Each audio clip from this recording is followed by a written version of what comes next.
sur Sartoise Créative. Aujourd'hui, je suis avec Mélanie pour nous présenter la mallette de Paulette. Alors, je te laisse présenter ce que tu fais, le lieu et tout ce que tu peux faire autour de ce lieu. Ok. Donc moi c'est Mélanie, alias Paulette. Donc je suis créatrice, donc à la base créatrice de l'entreprise La Mallette de Paulette. D'accord. Qui était plutôt axée au départ sur des créations textiles. Donc accessoires, cheveux, et aussi avec une dimension zéro déchet. Donc je fabrique aussi des lingettes lavables, des essuie-tout lavables, filtres à thé, filtres à café. Enfin, voilà, il y a une dimension qui me tient à cœur de protéger l'environnement. Ensuite, j'ai développé en faisant, donc comme j'aime beaucoup chiner de la brocante, j'ai développé en faisant des bougies parfumées avec des fleurs séchées, donc dans des contenants anciens. Voilà, donc des soupières, enfin des saucières, des tasses. Et donc les personnes ont aussi la possibilité d'apporter des contenants qui leur tiendraient à cœur pour que je puisse couler des bougies dedans. Donc il y a aussi cette possibilité-là pour avoir un souvenir d'une grand-mère. Voilà. Oui, ça peut être une boîte à bijoux. Oui. Donc là, comme tu m'as montré, une tasse. Ouais. C'est vraiment un contenant, on ne sait pas à quoi s'en servir. On peut le transformer en bougie. C'est ça. Et ça devient quelque chose avec une petite parfum très Tout à fait. agréable. Donc c'est des bougies qui sont respectueuses de l'environnement, non allergènes en fait. Moi je travaille avec des produits naturels, donc de la cire végétale. Et voilà, donc vraiment, et des parfums en fait purs, pas de reconstitués, oui. Pour éviter les. Voilà, parce que je sais qu'il y a des gens qui sont allergiques quand les bougies sont parfumées. Oui, effectivement, ou même c'est parfois s'entêtant aussi certaines bougies. Voilà, donc là c'est pas le cas. Le but souvent c'est quand même de les garder en tant que telles quelles. Les gens ne les brûlent pas en fait pour garder l'aspect avec les fleurs, enfin voilà. Donc souvent c'est plus pour avoir un objet déco que. Original. Voilà, original. Et donc, comme j'avais des contenants, et bien à un moment, je me suis dit qu'est-ce que je peux en faire, parce qu'il y a des choses dans lesquelles je ne coule pas forcément des bougies. Et donc, j'ai décidé de faire des objets, donc de détourner de la fonction première. Donc, une tasse va devenir un pic pour mettre des aiguilles, une boîte à couture, des horloges. Voilà, donc il y en a ici. Oui, effectivement. Je vais aussi, tout simplement faire des pots pour les plantes. Je vais planter des petites plantes dedans. Des mangeoires pour les oiseaux. Enfin, voilà, c'est toutes sortes d'objets. Suivant ton inspiration, ouais. Ce que tu vois, je suppose. C'est ça, tout à fait. Et maintenant, je fais aussi des bijoux. Donc, voilà, j'ai deux gammes. Une gamme un peu plus... fantaisie, voilà, et une autre en fait où je travaille avec une créatrice sartoise de la Ferté-Bernard avec qui on pense et on dessine, et elle coupe avec sa machine laser les breloques. Voilà. Ok. Donc c'est vraiment une boucle d'oreille 100% sartoise. Elle est pensée, dessinée et créée en Sarthe. Là, on peut pas faire mieux pour la chaîne. Avec des apprêts, on va dire, de qualité. C'est doré à leur fin. Enfin, voilà. On est sur une gamme plus élevée en termes de prix. Donc, voilà pour ce que je fais. À côté, je travaille dans le social. J'ai une autre activité. Ce n'est pas la seule, Paulette. Voilà. Donc, je travaille dans le social. Pour ma présentation, je pense que... Et du coup, tu nous as pas parlé de cet endroit-là où on est. Alors, cet endroit où on est, donc oui, bah oui. Donc, on est chez Paulette, voilà, puisque maintenant, ce lieu s'appelle chez Paulette. C'est ma maison. Voilà, donc je vis ici. On a tout refait après le Covid. On a refait toutes les décos de la maison. Donc, j'ai tout pensé, en fait, tout chiné, parce qu'ici, il n'y a rien qui est neuf. Voilà. On voit pas de meubles Ikea, je vous le confirme. Tout est ancien et retapé, voilà, repeint, remis, on va dire, à mon goût. Et donc voilà, c'est ma maison que j'ouvre en boutique, atelier. À partir de septembre, il y aura la possibilité de participer à des ateliers pour apprendre à faire de la couture, ou des bougies, ou des bijoux, en fonction de ce que les gens auront envie. On prendra un petit goûter en même temps, comme ça ce sera sympa. Petite formule avec des prix abordables, parce que je veux que la création puisse... enfin voilà, j'ai envie que tout le monde, tous les gens qui ont envie de faire de la création puissent le faire. Soit accessible. Et donc c'est aussi un petit salon de thé, donc, où on se plonge dans un univers voilà, des années 50. Rétro et girly à la fois. Voilà, c'est rétro girly. Donc voilà, un petit salon de thé avec pâtisserie et qui sont faites par la brocangerie. Par les que j'ai interviewé il y a quelques temps, vous pouvez retrouver la vidéo sur cette chaîne. Voilà, et donc boisson chaude, boisson froide. Donc c'est vrai que c'est très joli, moi je trouve ça magnifique, j'adore. Et on a plein d'endroits où mettre les yeux, comme un peu à la brocangerie, dans un autre style par contre. Mais voilà, c'est fantastique, moi j'adore. Je vous invite à venir découvrir ça dès que vous le pouvez. Regardez par contre les horaires, je vais vous mettre les liens dans la barre d'informations pour que vous puissiez regarder les horaires d'ouverture. Comment as-tu commencé? Parce que je suppose que tu avais un autre métier avant. Comment tu commençais toute cette aventure? Bah, j'ai commencé déjà la couture en fait. Alors, je pense que c'est important de savoir pourquoi Paulette, déjà avant tout en fait.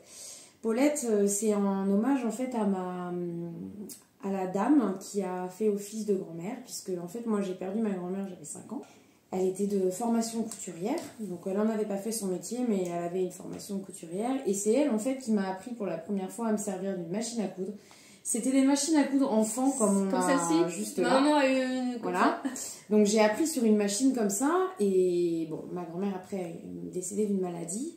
Et en fait, c'est sa sœur, qui s'appelle Paul, voilà, qui, en fait, a fait ma grand-mère, donc m'a aimée comme sa petite fille. Et m'a appris beaucoup de choses, puisque elle, par contre, c'était son métier. Elle faisait de la lingerie, de la dentelle, la lingerie à Paris, tout ça. Donc, elle avait une technique très poussée, en fait, en couture. Et elle faisait aussi beaucoup de ses préparations pour nous soigner. Enfin, voilà, c'était un peu, moi, je l'appelais un peu ma sorcière, parce que, voilà, il avait plein de connaissances, le jardin, les fleurs. Et voilà, et ma grand-mère, en fait, Paul, en fait, est décédée quand j'ai ouvert mon entreprise il y a 2 ans. Elle était malade, donc voilà, elle savait que cette entreprise allait voir le jour, puisque j'ai commencé avant à faire déjà, en fait, je faisais pour moi, pour mes amis, je faisais de la couture, voilà. Et puis, un jour, on m'a dit, pourquoi tu vends pas tes créations, parce que c'est super joli, t'as un univers qui est à toi, à part, c'est vrai que dans mes créations, on retrouve le vintage, le fleuri, le liberty, enfin voilà, le Vichy, enfin voilà. Donc, et en fait, je me suis dit, pourquoi pas. Et c'est ma maman qui est auto-entrepreneuse aussi. Ah, donc cette famille. On a une famille d'auto-entrepreneuses et qui m'a dit, je vais t'aider. Enfin voilà, donc elle m'a aidé à faire toutes les démarches pour l'administratif, on va dire. Et donc c'est comme ça en fait qu'est née vraiment la mallette de Paulette, puisque j'avais envie de participer à des marchés de créateurs, j'avais envie de faire des choses et qu'à un moment j'étais bloquée puisque j'avais pas d'identité juridique. Donc voilà, j'ai dit allez, je me lance. Bon, ça a plu autour de moi, donc et d'ailleurs aujourd'hui les gens sont restés, tous les amis qui m'achetaient achètent encore, les amis de ma maman, enfin voilà, c'est ma maman, c'est les premières clientes en fait de mon entreprise. Donc voilà comment ça a commencé, mais il y avait un lien assez qui était persistant avec la couture, en tout cas l'envie de créer. C'était... Donc t'as pas fait de formation, mis à part ta grand-mère qui t'a formée, t'as pas fait de formation de couture? Non, c'est autodidacte, vraiment. Il y a ma voisine là, à côté qui m'a aidé quand j'avais il y a 5 ans, qui m'a aidé à enfiler un fil dans la machine à coudre parce que ça me paraissait complètement barbare. Et voilà. Et après, je suis partie. Une fois que t'étais lancée, on t'a pu arrêter. Exactement. Donc as-tu toujours voulu faire ça? Du coup, la couture, le côté salon de thé, les bijoux? En fait, c'est pas que j'ai pas toujours voulu faire ça, c'est que pour moi, en fait, j'étais pas capable de faire ça. Déjà, pour moi, j'avais aucune compétence manuelle. En fait, je rêvais quand je voyais les marchés de créateurs au Jacobin. Je me disais, waouh, les gens, ils ont des leurres dans les mains, ils savent faire des choses de leurs mains. Moi, je me disais, mais jamais je serai là parce que je n'ai pas ces compétences manuelles. Je voyais la boutique au cœur des artistes, qui m'a d'ailleurs donné la chance d'exposer pendant 1 an, en fait. Hein, donc, c'était vraiment, vraiment bien. Puis après, je suis partie parce que j'avais ce projet perso. Oui. Donc, je peux pas mettre toute mon énergie. Non, forcément. Mais voilà, moi, je me voyais ces boutiques et je me disais, waouh, pour moi, la création, c'était un rêve, mais qui n'était pas atteignable, en fait. Et comment tu as réussi à transformer ce rêve que tu visualisais pas atteignable en rêve atteignable, du coup? Bah, vraiment, par rapport au retour que les gens m'ont fait, quand j'ai commencé à me dire, ah oui, ça plaît aux gens, enfin, voilà, il y a peut-être quelque chose à faire. Et puis après, cette maison, en fait, on l'avait refaite. Mais il faut dire que je vivais beaucoup chez mon compagnon, puisque mon compagnon a aussi sa maison, hein, et lui, bon, c'est pas trop son style, le rose, tout ça, donc on va dire qu'on est plus chez lui. Et je me suis dit, il faut que je fasse quelque chose de cette maison, c'est pas possible qu'elle soit là comme ça, et que quand les gens rentraient, souvent ils avaient la même réaction que toi, waouh, c'est joli, et en fait je me disais, mais non, il faut que je fasse quelque chose. Et là, je me suis dit, mais ça y est, en fait, enfin, mes créations vont venir parfaitement se fondre dans le décor, en fait. Moi, le but, c'est que les gens n'arrivent pas à faire trop la différence entre ce qui est à vendre et ce qui est ma déco. Oui, c'est le but. Et ben ça marche. Voilà. Je te confirme que ça va. C'est le but. Donc la seule chose que je dis aux gens quand ils arrivent ici, c'est voilà, tout ce qui a une étiquette est à vendre. Le reste, c'est ma déco. C'est que c'est pas à vendre. Ça reste ici. Voilà. Bon, c'est bien, au moins ça permet d'avoir la ligne. La ligne, c'est ça. Voilà, il y a une étiquette, c'est que c'est à vendre. Sinon, c'est que. Je la garde. Ouais. Mais voilà, le but, c'est que les gens arrivent ici et se disent non, mais en fait, on est vraiment chez elle, là. On n'est pas. Oui, puis. On a l'impression de voyager, je trouve. On rentre, c'est un voyage bucolique dans le temps, mais c'est positif, je trouve, comme voyage. Moi, j'adore ce genre de voyage. J'aimerais bien faire ça, mais mon mari n'est pas d'accord. Hein. Ouais, il y a plein de gens qui me disent ça aussi, qui ont eu de la chance de... Et c'est pour ça, voilà, je me suis dit, cette maison, il faut... Alors après, il y a d'autres projets, hein, sûrement à un moment, peut-être du Airbnb, que les gens puissent dormir chez Paulette. Je pense que ça plaira beaucoup aussi. Ça puisse prendre un bain chez Paulette, dans la baignoire de princesse. Mais voilà, donc c'est... Voilà comment, en tout cas, c'est plus vraiment parce que les gens m'ont poussé et ont cru en moi que ça a eu... Aujourd'hui, j'ai même encore du mal à réaliser, tu vois.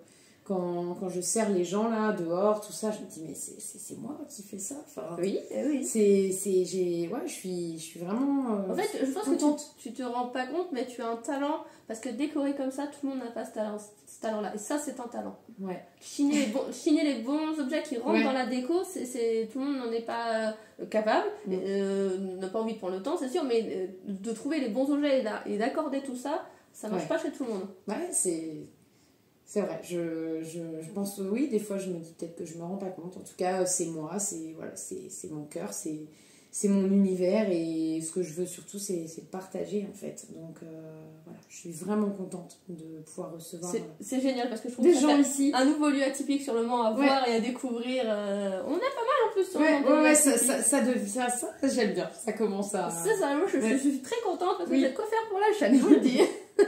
Est-ce que tu peux, si tu le souhaites, parler de ton parcours professionnel pour montrer aux gens qu'il y a différentes voies possibles pour mener un projet Alors, moi, de base, je suis de formation universitaire. J'ai des licences en langue, en fait. Je n'ai jamais travaillé, on va dire, dans ce domaine précis. J'ai plutôt un petit peu... J'ai fait différents boulots. Je suis partie à la montagne, faire des saisons. Enfin, voilà, j'aime bien voyager. Donc, ça fait aussi partie de mon parcours. Et puis ensuite, j'ai eu une expérience de bénévolat, en fait, au Resto du Cœur, qui m'a vraiment complètement... je sais que j'avais toujours eu envie d'aider les gens, en fait. J'avais surtout envie de faire de l'humanitaire. Et je suis pas partie. Et finalement, je me suis retrouvée à faire plutôt du social en France. Et j'accueillais des enfants, en fait, d'origine étrangère. D'accord. Donc voilà, c'était... j'ai toujours eu ce fil rouge, quoi, d'aider les gens. Donc je suis partie j'ai repris mes études à 28 ans. Et donc je suis partie dans le domaine du social. Je suis conseillère en économie sociale. Et aujourd'hui, je travaille avec des personnes de la rue. Voilà. Donc oui, ça fait deux choses complètement différentes. Complètement différentes, mais en fait complémentaires, parce que finalement, je me rends compte que même dans mon travail, dans le social, j'accueille en fait, je fais des ateliers pour les gens en fait, voilà. Donc je mets ma créativité aussi au service des autres, voilà. Donc, et puis le soir, moi, ça me permet de décompresser, je fais ma petite création. Oui, ça me permet d'avoir oui, aussi une soupape parce que c'est un métier qui n'est pas tous les jours simple et qui demande beaucoup d'énergie. Donc, j'aime bien avoir ma bulle. Oui, là, je pense que ça, c'est... Ça me remet dans ma bulle. Donc, voilà mon parcours. Donc, comme quoi, on peut... je suis pas du tout mode formation manuelle, en tout cas. J'ai plus une formation, voilà... universitaire. Donc, comme quoi, voilà, tous les chemins sont possibles pour faire ce qu'on a envie. Et puis on est bien aidé aussi. Moi j'ai été beaucoup aidée par la ville du Mans qui m'a aidé à monter mes dossiers. On a la CMA, la CCI, ils sont là pour nous accompagner. Franchement, parce que quand on ne connaît pas les démarches, ça peut être un petit peu compliqué la création d'entreprise. Mais franchement, j'ai été bien accompagnée. Qu'est-ce qui t'anime dans ce que tu fais ? Alors, ce qui m'anime, tout simplement, c'est la création. C'est de donner vie à ce que j'ai dans la tête. Voilà, donner une forme, donner vie. Donc, c'est vraiment de créer. Et puis, je pense qu'aujourd'hui, c'est aussi le lien avec les gens. Ça, c'est, voilà, ça rejoint mon autre, justement, ça rejoint mon autre emploi. Oui, ça permet d'avoir un lien différent, je pense, c'est ça. Ce cadre-là. C'est le lien et c'est, alors forcément, quand les gens adhèrent et partage en fait là c'est encore mieux parce qu'on peut y passer des heures à discuter. Voilà, moi c'est avant tout aussi c'est avant tout ça, c'est d'aller aussi rencontrer les gens. Je fais aussi les marchés, donc je vais toujours les faire parce que je pense que c'est important de pouvoir parler de ce lieu, que les gens puissent venir le découvrir. Oui, parce qu'il n'est pas facilement trouvable, parce que tu me disais, alors comme moi tu m'avais donné l'adresse tout de suite, j'ai regardé et j'ai vu à peu près où ça se situait. Je veux pas rester dans mon coin, je veux continuer à aller à la rencontre des gens qui, parce que mine de rien, voilà, j'ai beau faire de la communication. Oui, quand on n'est pas en plein centre-ville, forcément c'est plus difficile. C'est ça, là les gens, j'ai peu de gens qui passent devant, donc voilà, donc pour venir ici, et en même temps c'est quelque chose que je voulais aussi. C'était que les gens viennent ici. Que ce soit vraiment des gens qui cherchent le lieu et il y a toute une... C'est pas forcément que les gens qui passent et tiens, non, c'est aussi, j'ai envie d'aller là-bas, je cherche, mais pour ça veut dire que derrière, il faut qu'il y ait une bonne communication. Sinon, on va pas me trouver. Donc je continue à faire les marchés, notamment les marchés de créateurs, là, cet été, sur Place des Jacobins. Oui, c'est les soirs, c'est ça? Ouais, les nocturnes. Donc là, samedi soir, je suis au Jacobin, de 17h à 23h. Et puis au mois d'août, fin août aussi, je ferai aussi 2 marchés. Mais je vais continuer, parce que c'est important d'aller à la rencontre des gens. Est-ce qu'il y a un moment de la journée que tu préfères? Ouais, le soir. J'aime bien le soir parce que je trouve que tout ralentit, en fait. Après le tumulte, alors je suis pas du tout du matin, donc voilà, parce que ça pourrait être calme aussi le matin, mais je suis pas du matin. Oui, après on est tous différents. Je me couche tard, je me lève pas très de bonne heure. Voilà, j'aime bien quand même prendre mon temps le matin, mais après je suis speed toute la journée et le soir je trouve que c'est un moment où voilà, on a passé la journée, on revient au calme, on peut prendre le temps et moi je sais pas, je crée beaucoup le soir. C'est là que tu as ton inspiration est la plus forte. Ouais. Des fois, je peux travailler jusqu'à minuit, 1h. Je peux être sur mes bijoux, sur ma création. Ça me dérange pas du tout, en fait. Je suis à fond. C'est là qu'on est tous différents. C'est ça qui est intéressant aussi de voir. Ça peut permettre d'inspirer les autres à se dire... parce que parfois, on se dit, les gens disent qu'il faut fonctionner comme ça. Ouais. Et en fait, quand on se rend compte en échangeant avec les autres, en fait, il y a plein de manières de fonctionner différentes. Et c'est à chacun de trouver le moment pour l'inspiration quand on est créateur ou tout autre rythme, chacun son rythme. Ouais. Est-ce que tes produits sont disponibles ailleurs que ici dans ta boutique ou sur les marchés? Alors, il y a encore quelques produits à la Brancangerie, puisqu'à la base, Carole était en fait revendait mes produits, donc était dépôt-vente en fait, je laissais mes produits là-bas. Donc il y en a encore un petit peu, plus beaucoup, parce que comme je disais, ça prend du temps, de l'énergie et en ce moment j'ai pas eu trop le temps de créer. Avec la création du lieu ici, j'ai pas eu le temps de me remettre trop dans la création. Donc, non, actuellement, vraiment, un petit peu chez Carole à la Brocangerie et surtout ici, bah, il y a tout. Voilà. Et puis sur les marchés. Ok. Est-ce que tu as des personnes à recommander pour qu'ils passent à ta place? Alors, tu veux dire ici, enfin sur ta chaîne? Sur ma chaîne. Ouais. Alors le but de la chaîne, c'est de faire découvrir au Mans, dans la Sarthe, pardon, pas seulement sur le Mans, des lieux qui sont atypiques comme le tien, comme chez Carole, ou des gens qui entreprennent mais avec de manière zéro déchet ou en accord avec l'environnement, ou des lieux insolites. Voilà, c'est Ouais.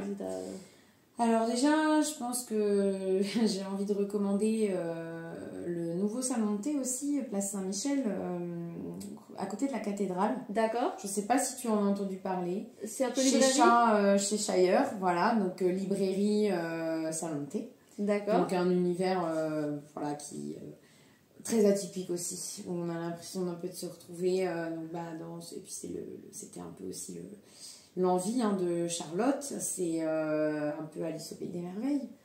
Oh, Voilà. ça donne envie. Ouais, donc C'est vrai que je peux pas tout tester, mais Non, j'ai une petite liste de salon de thé avec une amie qu'on a testé. Dès qu'on en voit, on s'envoie voilà. un message. Donc voilà, là celui-là, moi j'ai envie de recommander ce lieu. Il y a aussi deux personnes que j'apprécie beaucoup, deux entrepreneuses qui font essentiellement du zéro déchet aussi. C'est l'atelier du hibou et le fil du hibou. Donc voilà, c'est une maman et sa fille qui font de la couture. Maintenant, elles ont développé leur gamme, elles font du crochet, elles font des retouches. Mais elles ont une grande aussi appétence pour le zéro déchet.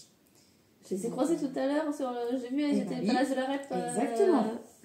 Voilà, elles font marcher le jeudi après-midi à la Rep. Voilà, ouais, ça fait partie, si on mêle en fait un peu les lieux, bah, ça va être moi où je vais souvent, c'est la Brocangerie, forcément, chez Shire. J'aime beaucoup aussi à Ballon-Saint-Marc, à Souligné sous Ballon précisément, la cidrerie du Moulin Neuf. Ah, il faut la vente en direct Alors ça c'est pareil, c'est un lieu très très atypique. En tout cas moi j'ai rencontré un des propriétaires du lieu qui a ouvert, qui vend de la déco. Donc là c'est pas de l'artisanal, c'est vraiment de la revente d'objets déco vraiment très jolis. C'est de la seconde main?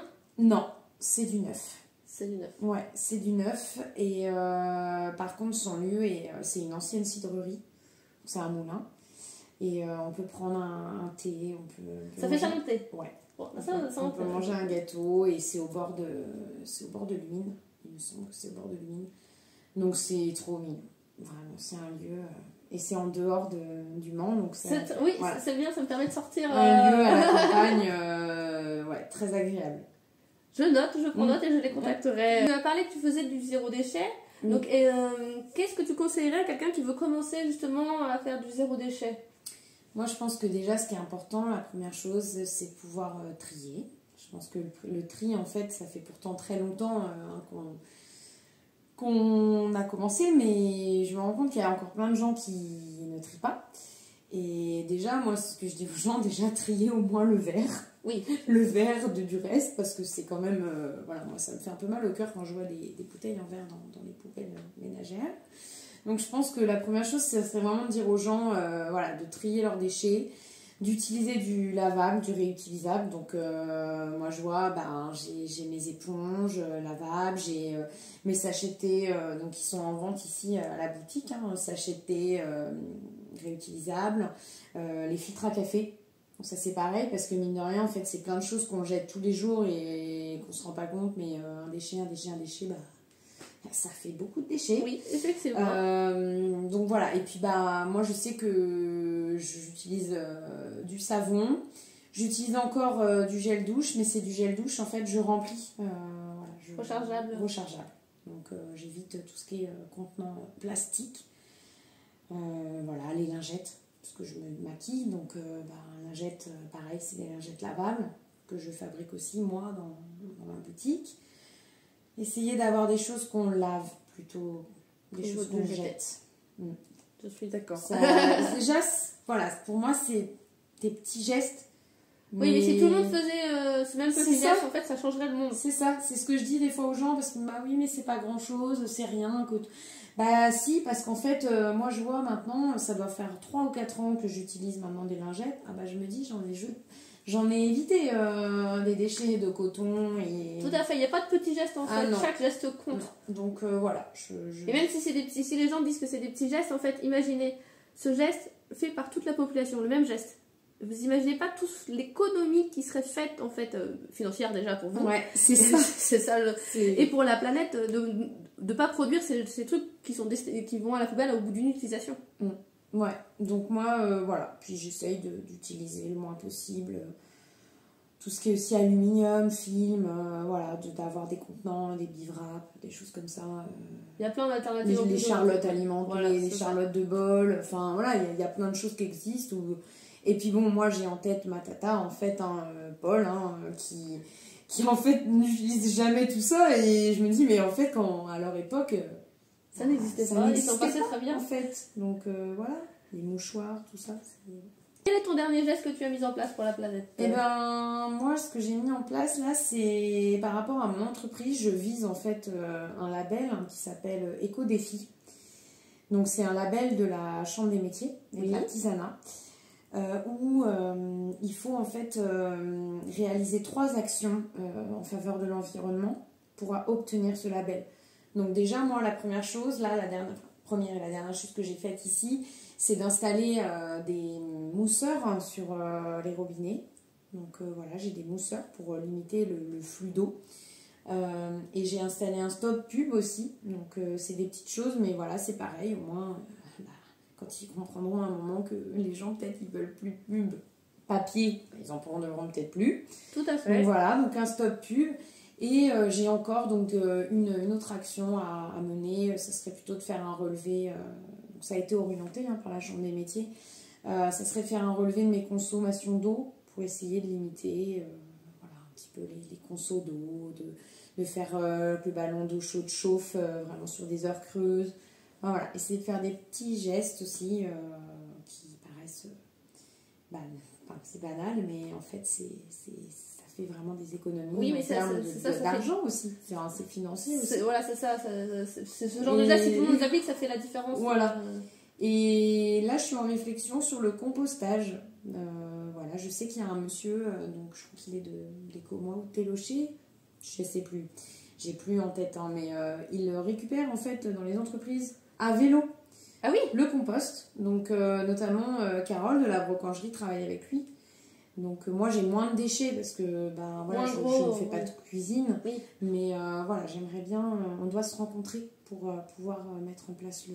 Ah, j'aimerais bien le rencontrer pour oui. le coup, parce que ça c'est des initiatives que j'ai envie de valoriser. Je pense que ça serait intéressant de valoriser son initiative. Ouais. Donc voilà, il travaille vraiment essentiellement avec les collectivités. Vraiment, il est en vélo en fait. Donc voilà. C'est que ce soit ou Télocher, c'est pas côté du monde. Ouais, et il fait son tour et il ramasse voilà, les déchets des entreprises.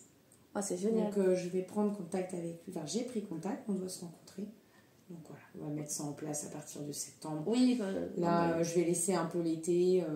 D'ailleurs, je serai fermée du 26 au 21, du 26 juillet au 21 août.